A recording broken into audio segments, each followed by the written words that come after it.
France addressing the twin threats of global warming and extremist violence. The largest group of world leaders ever to stand together kicked off 2 weeks of high-stakes climate talks outside Paris on Monday, saying that by striking an ambitious deal to cut emissions they can show terrorists what countries can achieve when they are united.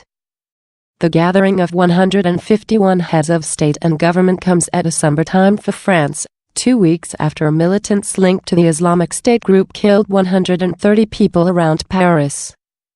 Fears of more attacks have prompted extra high security and a crackdown on environmental protests and threatened to eclipse longer-term concerns about rising seas and increasingly extreme weather linked to man-made global warming. The challenge of an international meeting has never been so great because it's the future of the planet, the future of life, French President François Hollande said after a moment of silence for attack victims in France, Lebanon, Iraq, Tunisia and Mali. There are two big global challenges that we must face, he added, urging leaders to create a world free from both environmental destruction and extremist violence. Many of the leaders paid their respects at sites linked to the attacks on their way to the conference.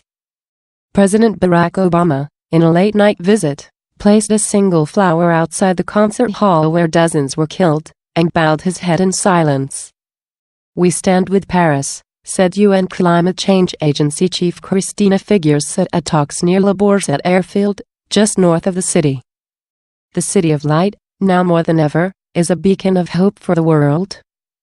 On Sunday, hundreds of thousands of people rallied around the world, calling on the leaders to make real progress at the talks. Violence erupted after one peaceful demonstration in Paris, and hundreds of people were arrested. UN Secretary-General Ban Ki-moon took note of the protests in his opening remarks. "The future of the people of the world, the future of our planet, is in your hands," Ban told negotiators. "We cannot afford indecision, half measures or merely gradual approaches. Our goal must be a transformation."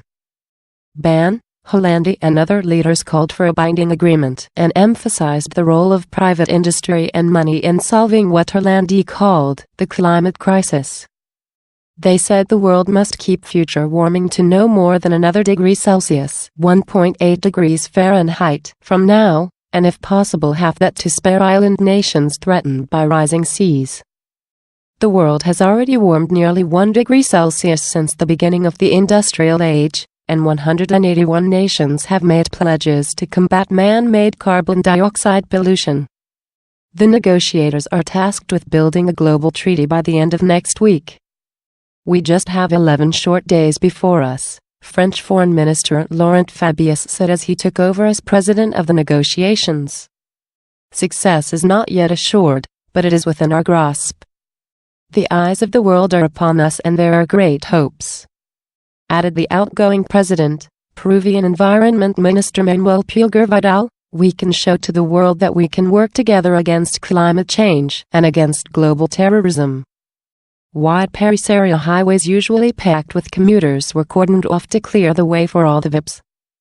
Riot police vans and plainclothes officers were stationed around the capital and by the National Stadium, one of the targets of the November 13th attacks that is near the climate conference venue.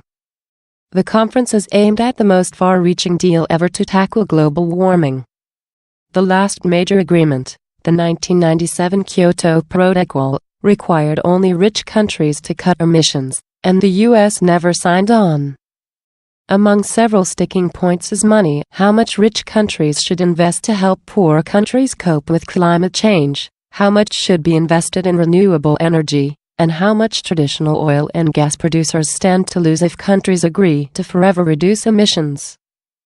With that in mind, at least 19 governments and 28 leading world investors were announcing billions of dollars in investments to research and develop clean energy technology, with the goal of making it cheaper. Backers include Obama, Microsoft co-founder Bill Gates, Facebook founder Mark Zuckerberg, billionaires George Soros and Saudi Prince Alawad bin Talal, and Jack Ma of China's Alibaba. Under the initiative, 19 countries pledged to double their spending on low or no carbon energy over the next 5 years. They currently spend about $10 billion a year, about half of that from the U.S., Brian Dees, senior advisor to Obama on climate and energy issues, told reporters in Washington. Gates, the intellectual architect of the effort, committed $1 billion of his own money, U.S. Energy Secretary Ernest Moniz said.